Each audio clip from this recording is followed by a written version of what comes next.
ಕನ್ನಡ ಗೊತ್ತಿಲ್ಲ ಅನ್ನೋರ್ಗೆ ವಿಡಿಯೋ. ನೀನ್ ಒಂದ್ಸತಿ ಮಲ್ಲೇಶ್ವರಂ ಬನ್ನಿ, ಅಲ್ಲಿ ದೇವಸ್ಥಾನ ನೋಡಿ. ಅದಾದ್ಮೇಲೆ ಸಿಟಿಆರ್ ಹೋಗಿ ಚೆನ್ನಾಗಿ ದೋಸೆ ತಿನ್ನಿ.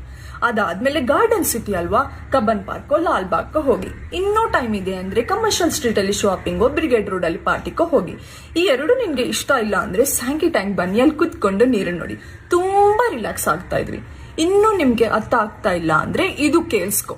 ಕರ್ನಾಟಕ ಒಂದೇ ಸ್ಟೇಟ್, ಅದು 6 ಸ್ಟೇಟ್ಸ್ ನ ಟಚ್ ಮಾಡ್ಕೊಂಡಿದೆ. Telangana, Andhra Pradesh, Tamil Nadu, Goa, Kerala, Maharashtra.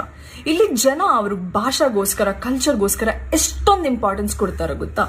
World famous Karnataka music, Bharatanatyam, Yakshagana, UNESCO heritage, Hampi, Hoysaleshwara, Mysuru palace ಇಲ್ಲಿಂದಾನೆ. ಇಂಡಿಯಾ ಅಲ್ಲಿ ಹೈಯೆಸ್ಟ್ ವಾಟರ್ ಫಾಲ್ಸ್ ಕರ್ನಾಟಕ ಇಂದಾನೆ. ಇಲ್ಲಿ ಅತಿ ಸುಂದರ ಪರ್ವತ ಕೂರ್ಗ್, ಚಿಕ್ಕಮಂಗ್ಳೂರ್, ಕುಮಾರ ಪರ್ವತ ಇದೆ. ನಾನು ವಿಶಾಖಪಟ್ಟಣಂನಿಂದ ಬಂದೆ. ನನಗೆ ಯಾವಾಗ್ಲೂ ಒಂದು ಡೌಟ್ ಇದೆ, ಯಾಕೆ ಇಂಡಿಯಾಲಿ ಒಂದೇ ಸ್ಟೇಟ್ ಅದಕ್ಕೂ ಫ್ಲಾಗ್ ಇದೆ, ಬೇರೆ ಯಾವ ಸ್ಟೇಟ್ಸ್ಗೂ ಫ್ಲಾಗ್ ಇಲ್ಲ. ಇವಾಗ ನನಗೆ ಅರ್ಥ ಆಗೋಯ್ತು. ಈ ಕರ್ನಾಟಕ ಜನ ಅವ್ರ ಸ್ಟೇಟ್ಗೋಸ್ಕರ, ಅವ್ರ ಜನಗೋಸ್ಕರ, ಅವರು ಲ್ಯಾಂಗ್ವೇಜ್ಗೋಸ್ಕರ ಅಷ್ಟೊಂದು ಇಂಪಾರ್ಟೆನ್ಸ್ ಕೊಡ್ತಾರೆ. ಈ ಕರ್ನಾಟಕ ಪ್ಲೇಸ್ ಅವ್ರಿಗೆ ಇನ್ನೊಂದು ಅಮ್ಮ ತರ.